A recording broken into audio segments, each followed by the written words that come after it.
భరతుని గౌరవించి అనంతరం కుశలమడిగినారు. అనంతరం సుగ్రీవుడు ఉపయోగించుకుని భరతుడు భక్తుతో ఇలా అన్నాడు, నీ సహాయం వలనే రాముడు జీవన సాధించను, రాముడు హతుడైనాడు. సుగ్రీవా, నేను నలుగురమే కాదు, నీవు కూడా మా 5వ సోదరుడు. భరతుడు అంటున్నాడు, సుగ్రీవా నువ్వు మా 5వ సోదరుడు అని భరతుడు అన్నాడు. అంత శత్రుఘ్నుడు కూడా లక్ష్మణులకు నమస్కరించినాడు. వినయంతో సీతాదేవి చరణములకు వందనం ఆచరించెను. అనంతరం రాముడు వివర్తనమై శోకపురపుత్రురాలకు తల్లిని చేరి అతి వినీత భావంతో చరణం స్పృశించి ఆమె చిత్తముకు ప్రసన్నత కలిగించినాడు. అట్లే కైకేయికి సముద్రం కూడా ఇతర తల్లిలో కూడా నమస్కరించినాడు. ఇన్నాళ్ళుగా తాను చక్కగా పొందిన శ్రీరామ బాధికను భరతుడు రాముని యొక్క పాదములకు భక్తియుతుడై సమర్పించినాడు. ప్రభు, న్యాసరూపముగా ఉంచబడిన నీ రాజ్యము నీవు స్వీకరించి పాదకరించి ఈ రాజ్యం స్వీకరించి తదీయం వస్తు శ్రీరామ తుభ్యమేవ సమర్పయ. ఓ స్వామి, ఈనాటికి మీరు అయోధ్యకు తిరిగి వచ్చినందుకు నేడు నా జన్మము సఫలమైనది, నా కోరిక నెరవేరినది. నీ ప్రభావం వలన కోశాగారము, ధాన్యాగారము, స్కందావారము 10 రెట్లు వృద్ధి చెందినది. ఓ జగన్నాథ, నీ పురము ఇక నీవే పాలించుదనము అని చెప్పుతున్న భరతుడు చూసి అందరూ వాడవేరు కన్నీరు నింపుకొని సంతోషంతో ఆయన ప్రశంసించినారు. అంతటి రాముడు ఆనందతరంగిత హృదయుడై భరతుడు తన అంత్యమంతుండగా అదే విమానంపై భరతాశ్రములకు వెళ్ళినారు. అక్కడ విమానం నేలదిలేనున్నారు. రాముడంత పుష్పమునకు ఇక్కడ చెప్పినాడు, పరాహణమా నీవు కుబేరుడు దగ్గర వెళ్ళుకుము అని ఇచ్చినాడు. ధన పాలకుడు అవి కుబేరుడు చేరుకును అనగా దేవగురువుకు బృహస్పతికి ఇంద్రుడికి నమస్కరించినట్లుగా శ్రీరాముడు తన కులగురువు అయినటువంటి వశిష్ఠ మహర్షికి ఒక పాద పద్మములకు నమస్కారం ఆచరించినాడంట ఆ రామచంద్రమూర్తి. ఉత్తమైన ఆసనం సమర్పించి అతన్ని అందులో అలంకరణ చేసి తదుపరి గురుచరణ సన్నిధిలో తాను కూడా తన చరణములందు అంటే గురువు యొక్క సన్నిధిలో చరణ సన్నిధిలో కూర్చొని ఉన్నాడు. ఇప్పుడు రామ యొక్క పట్టాభిషేకం. ఓ పార్వతి, అంతటా కైకేయి పుత్రుడు భరతుడు భక్తియుతుడై శిరస్సును అందిని ఘటించి తన అన్నయ్యతో ఇలా అన్నాడు, అన్నయ్య, నీచే నాకు రాజ్యం ప్రసాదింపబడినది, తద్వారా నా తల్లి మాట ఆదరింపబడినది. ప్రభు, ఈ రాజ్యం నీది, నీ రాజ్యం తిరిగి నీకే సమర్పిస్తున్నాను. తదీయం వస్తు శ్రీరామ తుభ్యమేవ సమర్పయ అని చెప్పి రాముని పాదములకు భక్తితో సాక్షాత్ దండ ప్రణామం చేసినాడు. కైకేయితోనూ గురువులతోనూ కూడిన రాముని యొక్క అనేక రాజ్యములు అంగీకరింపు చేయడం ప్రార్థించినాట. అట్లే అని మాయను ఆశ్రయించి మానవలీలను సమస్తం చేస్తున్న ఈశ్వరుడు రాముడు భరతుని రాజ్యము తిరిగి స్వీకరించినాడు. ఆనందము జ్ఞానులు మాత్రం స్వరూపంగా కలిగినట్టి అవధులు లేని ఆనందమే మూర్తి భవించిన స్వరూపంగా ఉన్నట్టు పరమాత్ముడు తనకు తానే రాజుగా నుండి తనకన్నా అధికంగా ఎందును ఎప్పుడునో ఏదీనూ లేనట్టి స్వరాట్టు భావం అనుభవించినాను. అట్టి ఈ జగదీశ్వరులకు అల్పమైన తుచ్చము ఈ మానవ రాజ్యం ఏ పాటి ఎవరి కలువమ్మల కలిగిన మాత్రమున 3 లోకములు కూడా క్షణములు రసించిపోవునో, ఎవరి అనుగ్రహమున అఖండ లక్ష్మీ సంపద లభించునో, అవలీల రాశులు సర్వసృష్టి రచించగల మహానుభావుడు రమాపతికి ఈ రాజ్యం ఎంతను అయినను తనను నిత్యము సేవించు వారి కోరికలు ఈడేర చేయ కోరికతో లీలామాష దేహంతో లోకమును అనుసరించి ఆ ప్రభువు ప్రవర్తించుతుంది. అంతటా శత్రుఘ్ని ఆజ్ఞకే నిపుణుడు క్షురకుడు పిలువబడను. రాఘవుల పట్టాభిషేకమునకే సంభారం సమకూర్చబడను. ముందుగా భరతుడు స్నానం చేసెను, తర్వాత మహాత్మ లక్ష్మణుడు స్నానం చేసెను. ఇతర వానరేంద్ర సుగ్రీవుడు రాక్షసేతుడు విభీషణుడు స్నానం చేసి అనంతరం రాముడు జడలు విడదీసి స్నానమాడి సుందరములకు పుష్పమాలను అంగారాగములను అమూల్యము వస్త్రము ధరించి మనోహరములకు రూపముతో ప్రకాశించుతూ ఉన్నాడు. మహామతికి లక్ష్మణుడు భరతుడును రాముని అలంకరింపజేసి రాజకాంతలు సుమధ్యమయకు సీతను రాజోపకీర్తములతో వస్త్రములతో ఆభరణంతో అలంకరించినారు. పుత్రవాత్సల్యుని కౌసల్య ఆ శుభసమైన వానర పత్నుల ఏడ ప్రసన్నురాలై అత్యంత ప్రేమతో వారినందరినీ స్వయంగా అలంకరింపజేసించున్నారు. అంతర శత్రుఘ్ని ఆజ్ఞ చేత ధీమంతుడు సుమంతుడు సూర్యకాంతి రథమును కొనుకొచ్చి దానికి గుర్రమును పూంచి మొదటి నిలిపినాడ. సత్యధర్మపరాయణుడు రాముడు రథమును అధిరోహించినాట. సుగ్రీవుడు, అంగదుడు, హనుమంతుడు, విభీషణుడు స్నానం చేసి దివ్యమైన వస్త్రమును ఆభరణమును ధరించి రథ అశ్వగజ వాహనమై రాముని ముందుగా వెనుకల అనుసరించి సుగ్రీవ భక్తులు మరియు సీతాదేవి సుందరంలో పల్లకిలో రాజధానిలో బయలుదేరినారట. హరితవర్ణముల అష్టములను కూర్చుని రథముపై ఇంద్రుడు దేవతలు ప్రవేశింపగా విడిగినట్లు రాముడును రథమును కూర్చుండి అయోధ్యానగరాన్ని బయలుదేరి వెళ్ళినాయట. మహాదేశుడు భరతుడు రథసారథ్యము చేయుచున్నాయట. ఎవరికి? రాముడికి రథసారథ్యము. శత్రుఘ్నుడు రత్నదండము శ్వేతశత్రం ధరించినాయట. శత్రుఘ్నుడు లక్ష్మణుడు వ్యజనమును వహించినాయట. శత్రుఘ్నుడు సుగ్రీవుడు అసుర నాయకుడు విభీషుడు చంద్రప్రభాసాయకుడు చామరులు ధరించి శ్రీరామ సమీపం నుంచి ఉన్నాడు. ఆ సమయంలో దేవతలు, సిద్ధ సంఘములు, దివ్య దర్శనము, ఋషులు శ్రీరాముడు చక్కగా స్తుతిస్తూ ఉన్నారు. ఆ స్తోత్ర ధ్వని మొదలుగా శ్రావ్యంగా నిలబడిందట. వానరులందరూ నరరూపములు ధరించి గజవాహనులై అనుసరిస్తూ ఉన్నారు. భేరీ శంఖములు నినాదంతో, మృగములు, తప్పడములు, మత్తలు మొదలు వాద్యులు ధనులతో రాముడు చక్కగా అలంకరింపబడిన పురములోకి ఊరేగింపుగా వెళ్తూ ఉన్నారట. అప్పుడు పురవాసులు ఉత్సవ సంభారణతో వస్తున్న రాముడు చూసినారు. దూర్వాదనం వంటి శ్యామల శరీరము గల గొప్పదైన దేదీప్యమానము క్రీడము చేత రత్న ఆభరణముల చేత అలంకరింపబడిన వారిని కొంచెము ఎరుపు రంగు ముసలు కలిగిన పద్మరేఖల వంటి అందమైన విశాలము కన్నులు గల ఆ రాముడు చూసి అత్యంత పుణ్యాత్ముడు అయోధ్యాపురజనుడు అందలేని ఆనందాన్ని పొందినారట. విచిత్రము రత్నములను చేర్చి బంగారు జరి పనితనంతో సిద్ధపరిచిన పీతాంబరమును ధరించినటువంటి రఘునందుని జనులు కూడా చూస్తూ ఉన్నారట. బలిష్టమైన భుజములు, అంతర్భాగమునగా విశాలమైన వక్షముల వారిని వెలలేని మృత్యుములు దివ్య హారంతో శోభించుకున్నటువంటి రఘునందుని చూసి ప్రజలు ప్రమాణానందాన్ని పొంది ఉన్నారు. ప్రశాంతమైన సుగ్రీవుడు ఉన్నత ప్రముఖుల చేత సేవింపడుచున్నటువంటి వాడు సూర్యకాంతి కాంతితో వెలుగుతున్నటువంటి కస్తూరి చంద్రము లేపనములు అదులుకున్న మేలు వెలగాడు బాగుగా కూర్చబడినటువంటి కల్పవృక్షముల యొక్క పూలమాల ధరించిన వాడు రామచంద్రమూర్తిని దర్శించి అత్యంత భాగ్యశాలు ఆ ప్రజలు ఎనలేని ఆనందాన్ని పొందినారు. అయోధ్యానగర స్త్రీలు రాముడు ఏదించి వార్తలు విని ఆనందించి అత్యంత సంతోషమున ముఖములు విప్పారగా మొదలుపెట్టిన ఇంటి పనులు ఎక్కడి వారు అక్కడే వదిలిపెట్టి తమను తాము అలంకరించుకొని మేడలను అధిరోహించి రాముని యొక్క రూపమునున్న సర్వదృక్ రాముడకు హరిని నేత్రానందకరము అతని రమణీయాకృతిని చూచి ఆనందిస్తూ ఉన్నారు. అతనిపై పుష్పములు వదులుతూ ఉన్నారట. కన్నులకు మనస్సుకు ప్రియమును కూర్చుని రసాయన స్వరూపుడు ఆనందమూర్తి శ్రీరాముని వైపు తమ చూపులతో చూస్తూ తదుపరి మనసుతో ఆలింగనం చేసుకుంటున్నారు. విష్ణు భగవానుడు రాముడు చిరునవ్వులు చిందించుచూ ప్రేమాపూర్వకము కటాక్షముతో తన ప్రజలను ఆప్యాయంగా చూస్తూ అపర లోక పాలకుల వలె ప్రభువు శ్రీరామచంద్రుడు నెమ్మదిగా నడుస్తూ దేవేంద్రుని భవనం వలె అలంకరింపబడిన తన తండ్రి గృహంలో చేరినాడు. రాజభవనంలోకి వెళ్ళిన రాముడు అత్యంత ప్రసన్న చిత్తంతో తన తల్లి కౌసల్య చరణములకు నమస్కారం చేసినాడు. రఘువంశకేతనము ఆ ప్రభువు వరుసగా ఇతర తనలో కూడా భక్తితో నమస్కరించినాడు. అంతర సత్యపరాక్రమము రాముడు భరతునితో ఈ మాట చెప్తూ ఉన్నాడు. సమస్త సంపదలతో కూడిన ఉత్తమమున మంత్రమును మిత్రుడు సుగ్రీవులకు విడుదలగా ఇమ్ము. మిగిలిన వారందరి సుఖము నివాసము కొరకు తగిన భవంతులను ఏర్పరచును. రాముడు చేయబడిన భరతుడు అందుకు తగిన ఏర్పాట్లు పూర్తి చేసి అందరి దేశవంతులు భరతుడు సుగ్రీవులతో శ్రీరామ అభియోగించు 4 సముద్రముల నుండి మంగళతీర్థమును కొడుదెచ్చులకు శీఘ్రంగా వెళ్ళి దూతలను వెంటనే పంపుము అని చెప్పినాడు. ఆ మాట విని సుగ్రీవుడు జాంబవంతుని, హనుమంతుని, అంగదుని, సుశీలునందు వినియోగించినారు. వారు వాయువేగన వెళ్ళి బంగారు కలశంతో సముద్ర జలమును తీసుకువచ్చినారు. అలా తెచ్చిన తీర్థమును శత్రుఘ్న మంత్రులతో కూడి శ్రీరాముని పట్టాభిషేకుడికి వశిష్ఠునికి అప్పగించినారు. అంతటా సమాహితుడైన వృద్ధులకు వశిష్ఠుడు బ్రాహ్మణులతో కూడి రత్నమయ పీఠం ముందు సీతతో సహా రాముని కూర్చోబెట్టినాడు. అప్పుడు వశిష్ఠుడు, వామదేవుడు, జాబాలి, గౌతముడు, వాల్మీకి మొదలు వారందరిని కూడా అతి ప్రసన్నులై గర్భపతులతో తులసీదళములతోనూ పవిత్ర గంధయుక్తులతో శ్రీరాముని అభిషేకం చేస్తూ ఉన్నారట.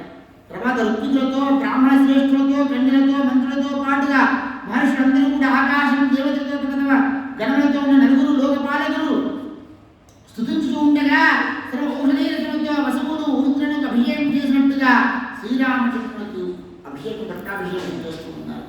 శత్రుఘ్నుడు రాములకు శుభంకరకు తెల్లని గొడుగులు పట్టినాడట. భీషుడు సుగ్రీవుడు ఇద్దరు తెల్లని విజ్ఞాపన పట్టినాడట. ఇంద్రుడు పంపగా వాయుదేవుడు కాంచనమాలను ఇచ్చినాడట. స్వయముగా ఇంద్రుడు కూడా భక్తితో అనేక రక్తులు కూర్చోబెట్టింది. మనులతో బంగారంతో ప్రకాశించుతున్నది ఆభరణమును స్వయంగా రాముడు సమర్పించినాడట. దేవగంధర్వులు దేవగంధర్వులు పాడినారట, అప్సరసులు ఆడినారట, దేవతలు భోగినారట. ఆకాశంలో పుష్పవృష్టి కురిసినది. నవ దూర్వాంకుల శ్యామలవన్నుని తామర రేఖల వంటి విశాల నేత్రముల వారిని, కోటి సూర్యుల కాంతితో ప్రకాశించు క్రీడంతో శోభించు వారిని, కోటి కోటి మణిమధులు చక్రధరముల వారిని, పీతాంబరధారిని, దివ్యాభరణములు ధరించిన వారిని, దివ్య చంద్రము అలదుకున్న వారిని, 10,000 సూర్య తేజస్సు ప్రకాశంతో ప్రకాశించు వారిని, 2 అందమైన భుజములు గలవారిని, రఘునందుని ఎడవ పక్కన కూర్చుని ఉన్న పసిటి రంగుతో మెరీచుచున్న సకల ఆభరణంతో నిండి ఉన్న వామాంతమున ఒదిగి కూర్చోనటువంటి ఎర్ర కలువలు తన కరకములనందు ధరించిన సీతాదేవిని తన వామబాహువుతో ఆలింగనం చేసుకుని ఉన్న వారిని, అందరికంటే అతిశయించిన తేజస్సుతో ఒప్పుచున్న వారిని చూచి భక్తియుడై సర్వదేవత గణలోకన ప్రవేశించుండగా ఉమాసహిత శంకర కలవాడు సవకల దేవతాగణంతో కూడి రఘునందుని ఆనందంగా ఎంతో స్తుతిస్తూ ఉన్నాడు. ఈ విధంగా స్తుతిస్తున్నా మహాదేవుడు స్తుతిస్తూ ఉన్నటువంటి ఈ యొక్క చాలా విశేషమైనటువంటి ఆ మహాదేవుడు నమోస్తు రామాయ సశక్తికాయ నీలోత్పల శ్యామల కోమలాయ క్రీడారాంగద భూషణాయ స్థుతి సింహాసనస్థాయ మహాప్రభాయ త్వమాది మధ్యాంగ విహీన ఏకసుజస్య వస్యత్పతి సుతలోకజాతం స్వమాజజాతేన లిప్సతే త్వం యత్స్వే సుఖాయస్త్రగతో నవద్యః లీలాం విదత్స్వే గుణసంవృతస్త్వం ప్రపన్న భక్తానువిధాన హేతో నానావతారే సురమానుషాద్యై ప్రతీయసే జ్ఞానభిరేవ నిత్యం అని ఆయన అనేకంగా ఆ పరమేశ్వరుడు స్తుతించాడు. ఆ తర్వాత ఇంద్రుడు స్తుతించాడు, పితృదేవతలు స్తుతించాడు, యక్షుడు గంధర్వులు అందరూ కూడా ఆ రాముని పట్టాభిషేకమైనటువంటి రాముని స్తుతించారు. స్తుతించి పుష్పవర్షములు కురిపించారట. ముని బృందములు నదేపటి ప్రవేశించిందగా స్తుతించబడినారట. ఆ విధంగా శ్రీరాముడు శ్యామలవన్నుడు ప్రసన్నము చిరునవ్వులు చింతించిన మనోహరము ముఖములు గల సూర్యుడు తేజుడు సీతాదేవి లక్ష్మణుడు హనుమంతుడు మునుడు వారిని సేవించున్నగా వెలుగొందుచుకున్నారు. ఆ తర్వాత ఇది విధంగా పట్టాభిషేకం పూర్తయింది. ఆ తర్వాత ఈ చివరి సరిగ్గా కలశం కృష్ణ నైవేద్యం పెట్టి వడమాల చేసేది పిల్లలు నైవేద్యం పెట్టు దీపంగా హారతి చేసి శ్రీ మహాదేవ్ పార్వతి సకల లోకములకు సుఖములు రాజేంద్రుడు రాముడు పట్టాభిషేకం అయినాడు. రామరాజ్యములు భూమి సస్యశ్యామలవి సుసంపన్నవి, వృక్షములు బలవంతములైనవి, వాసనలకు పురుగులు కూడా పరిమళ భరవంతములుగా ఉన్నాయి. రఘునందుడు 1,00,000 గుర్రములను 1,00,000 పాలించు దేవతలు గౌరవులను మరియు 1000 మంది వృషభములను బ్రాహ్మణులకు దానమిచ్చినాడు. వారికి మరణ 30 కోట్ల సువర్ణ సముద్రమును దానమిచ్చినాడు. ఆ విధంగా భక్తవత్సలు రాఘవుడు అసంతుడితో సుగ్రీవుడు కలకలిచ్చినాడు. ఆ విధంగానే దివ్యములకు దండ కడియములు 2 అంగలను ఇచ్చినాడట. కోడిచంద్రుల బండలు కురిపించు మణిరత్నములు పొందిన హారమును ప్రీతితో రఘుద్రతులకు సీతాదేవి కానుకగా ప్రసాదించినాడట. తర్వాత మెడలో అలంకరించిన హారను తీసి చేత పట్టుకుని జనగణంలో సీత అటు వానరులను అందరినీ భక్తులు కొరకు మాటి మాటి చూడసాగినారట. కోసిన రాకుమారుడు ఇంటి తగ్గినకు రాముడు సీత మనసరిగిన వాడే ఆమె చూసి వైదేహి ఏ మహావీరుని సంతృప్తి చెందినవో ప్రసన్నురాడలేదో అట్టి వీరునికే ఆ హారము సాధించు అని ఆమెతో అన్నాడు. శ్రీరాముడు చూస్తుండగానే ఆమె ఆ హారమును హనుమంతుడికి బహుకరించాడు. మారుతి తనకు గౌరవంగా లభించిన హారం ఎంతో గొప్పగా భాషించినాడు. తన సన్నిధిలో అంజలి ఘటించి నిలిచినటువంటి ఆ పావని చూసి రాముడు తన ప్రాణభక్తికి పెంచి అత్యంత సంతుష్టుడై ఆనందకరము మాట చెప్తున్నాడు. హనుమ నీ ఎలా మిక్కిలి ప్రసన్నుడను నీవు కోరదలిచినట్టే ఏదేని వరం కోరుతుంది. ఈ 3 లోకములందు దేవతలకు సైతము దుర్లభమైనది ఏదను సరే దానికి నీకు నేను ప్రసాదించున్నాను. హనుమంతుడు అత్యంత ఆనందము పొంది రాముడికి నమస్కరించి అతనితో అన్నాడు, స్వామి రామ, నిరంతరం నీ నామస్మరణను స్మరించుతున్న నాకు తనివి తీరకము. నీ ఎంత నామస్మరణ చేస్తున్నా కూడా తనివి తీరట్లేదు. తన్నామస్మరతో రామ నృత్యతి మనోమమ. అందువలన నీ నామే సంతతము స్మరించుచు భూ భూలోకమున నిలిచియుందును, నీ నామము లోకమునందు ఎంతవరకు నిలిచియుందునో అంతవరకు నా శరీరం నిలిచి ఉండే విధంగా నాకు వరాన్ని ప్రసాదించు అని అడిగిన. ఇకనే ఆంజనేయ స్వామి రామనామం ఎంతవరకు ఉంటుందో అంతవరకు, రామాయణం ఎంతవరకు ఉంటుందో అంతవరకు రామచంద్రుడు ఉంటాడు. రాజేంద్ర, ఇదే నాకు అత్యంత ఇష్టము వరము అని హనుమ కోరుకునగా, అట్లాగే అని ఇంకా అన్నాడు, హనుమా నీవు జీవన్ముక్తులై సుగమంగా నిలిచియుండు, కల్పాంతమునందు నీవు నా సాయుధ్యమును పొందదు, ఇందులో సందేహం కలదు అని చెప్తున్నాను. విధంగా జానకి ప్రీతినందినది ప్రేమపూర్వకంగా అన్నాక, మారుతి నువ్వు ఎట్లా నిలిచి ఉన్నను, నా ఆత్మ చేత సమస్త భోగములు కూడా నిన్ను అనుసరిస్తూ ఉంటాయి అని ఇక్కడ ప్రభువు శ్రీరాముడు మరియు సీతమ్మ తల్లి ఆస్వాదించగా మారుతి అత్యధికమైనటువంటి సంతృప్తిని పొందినాట. అంతటా అతని కళ్ళలో ఆనందాశ్రులు ఎండిపోగా లోక నియామకులకు సీతారాములకు మాటి మాటికి నమస్కరిస్తూ మహామతి హనుమంతుడు తపస్సులు చేసుకున్నది హిమవత్ పర్వతం మీదకు అతి కష్టముగా వెళ్ళిపోయినాడు. అనంతరం దోసులోకి నిలిచిన గుడి చూచి రాముడిగా అన్నాడు గుడితో, మిత్రమా, ఉత్తమకు సుందరమైన శృంగవీరపురమునకు తొలిపొంగు, అక్కడ నీవు నిత్యం నన్నే చింతించు, స్వార్థములకు భోగం అనుభవించు, అంత్యకాలంలో నీవు నా సారూప్యము పొందదు, ఇందులో సంశయం లేదని చెప్పి శ్రీరాముడికి దివ్యము ఆభరణములు మరి విశాలము సామంత రాజ్యం ఇచ్చినాడు. ఆత్మతత్వజ్ఞానం కూడా ప్రసాదించినాడు. రామునిచే ఆలింగను గావించబడిన గుడు ఆనందముగా తన గృహము వెళ్ళిపోయినాడు. అయోధ్యకు వచ్చిన వానరోక్తములను ఇంద్రులను శ్రేష్ఠములు ఇతరులకు అందరినీ అమూల్యములను ఆభరణంతో వస్తువుతో రాఘవు సత్కరించినాడు. సుగ్రీవ ప్రముఖులు అందరూ వానరాలు, భీషుడు అందరికందరూ పరమాత్మకు రామునిచే యథోచితంగా సత్కరించబడినారు. అందరూ అమితానంద మనస్కులై తమ తమ స్థానములను వెళ్ళిపోయారు. సుగ్రీవ ప్రముఖులైన వారందరూ కూడా ఆనందంగా విష్ణుని వెళ్ళినాట. విభీషణ విష్ణుని రాజ్యం పొందినాట. రామునికి ఆదరించబడి శుభలక్షణం పొందినకు అంతడు ప్రీతితో లంకను చేరినాట. రఘురాము సమస్త జనుల ఎందుకు మిత్రులు వాత్సల్యముల వాడి రాజ్యమంతే చక్కగా పరిపాలించినాడు. తక్కన ఇష్టం లేకున్నాను యువరాజ పదవి ఎందు లక్ష్మణుడు రామునికి అభిషేకింపబడి పరమభక్తితో రామాశ్రవ భక్తుడై ఉన్నాడు. శ్రీరాముడు పరమాత్ముడైనాట. కర్మాధ్యక్షుడైనను సర్వకర్మ సాక్షి నిర్మలుడైన రాకాని దోష రహితుడైనను కర్తృత్వాలు లేనివాడైనను నిర్వికారుడైన సర్వదా ఆత్మారాముడు ప్రమాణ స్వరూపమైన మనుషులు శరీరము ధరించడం వలన సర్వలోకములకు ఆదర్శము ఉపదేశించడం పుష్కరముకు దక్షిణ అశ్వమేధాలు యాగం నిర్వహించి దేవుడిని ఆరాధించినాడు. అతను రాజ్యం పాలించుటగా విధవరాండ్రు 7 లేరు. అనగా రామరాజ్యంలో వైధవ్యుల స్త్రీలు లేనే లేరు. విడుదర్పముల వలన మరి క్రూర జంతువుల బాధలు లేవు.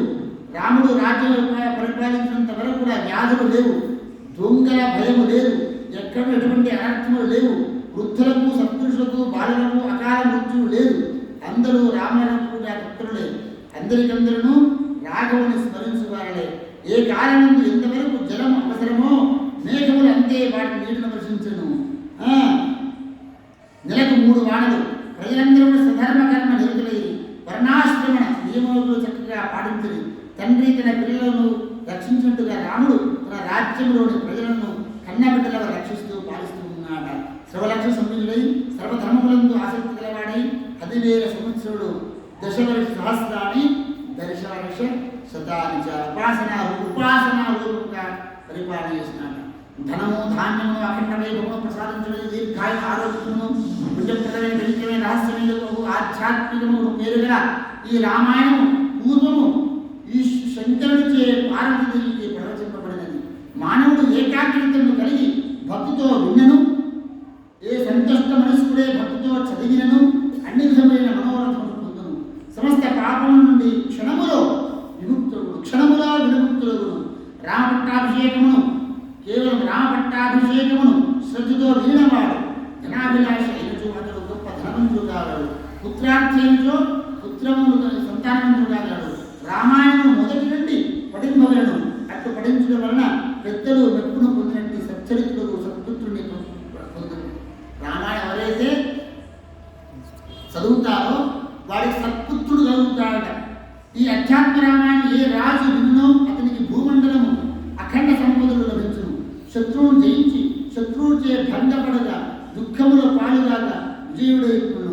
ఈ ఆధ్యాత్మ రామాయణ వినిన స్త్రీలు తన సంతానము చిరంజీవిగా ఉండేవారు. స్త్రీలు ఈ రామాయణాన్ని వింటే వాళ్ళ యొక్క పిల్లలు చిరంజీవులై ఉంటారు, వారిచే గౌరవింపబడుతుందట. ఈ కథను భక్తితో విన్న స్త్రీలు వైధవ్యం రాదు.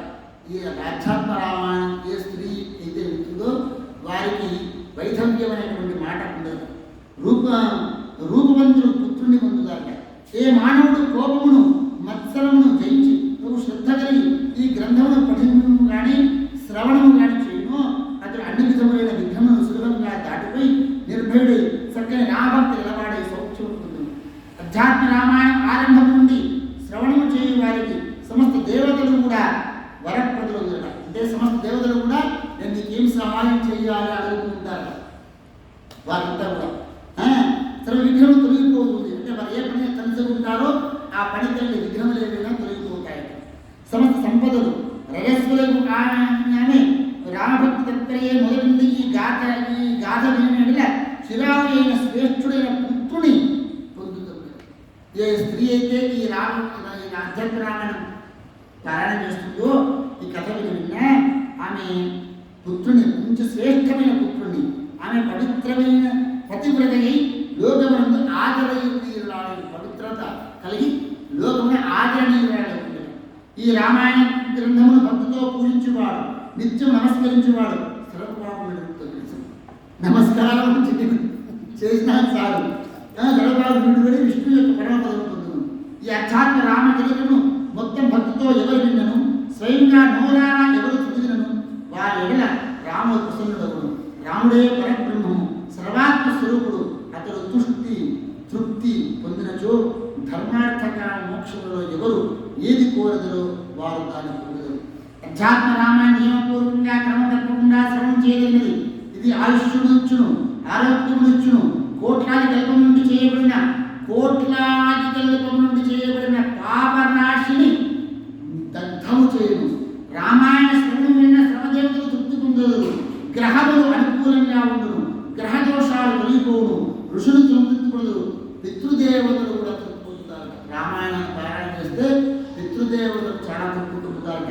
పితృదేవతలు వరాన్నిస్తారట. వైరాగ్య విజ్ఞానాలు అరుణాచీనము అద్భుతము. ఈ రామాయణమును చదివేడు వారు వినడు వారు వ్రాసుడు వారికి కూడా ఈ జన్మలోనే ముక్తి లభిస్తుంది. ఈ జన్మలోనే ముక్తి లభిస్తుందిరా. వారందరూ తిరిగి మళ్ళీ లోకంలో జన్మించరు. పలువురు వాళ్ళు సమస్త వేదరాశిని మధించి పర్యాలోచించి శ్రీరాముడే తారక బ్రహ్మమని విష్ణు భగవాని రహస్యమైన ప్రధానమూర్తి ఇదియేనని దేని భూతనాథుడు మహేశ్వరుడు చక్కగా తెలుసుకును. అట్టి అఖిల వేదశాస్త్ర సంగ్రహము ఎత్తి సంక్షేపముగా శ్రీరాముని నిగూఢతత్వము అంతయు తన ప్రియము భగవానికి ఆ పరమేశ్వరుడు అధ్యాత్మ రామాయణ పేరుతో వివరించి ప్రవచించినాడు. జయ శ్రీ సీతారామచంద్ర స్వామి భగవానికి జయ. పవన సుత హనుమానికి జయ. హర నమ పార్వతీ పతయే. హర హర మహాదేవ. హర హరే రామ హరే రామ రామ రామ హరే హరే. హరే కృష్ణ కృష్ణ కృష్ణ హరే హరే. హరే రామ రామ రామ హరే హరే. హరే కృష్ణ కృష్ణ కృష్ణ హరే హరే. హర పార్వతీ పతయే. హర హర మహాదేవ.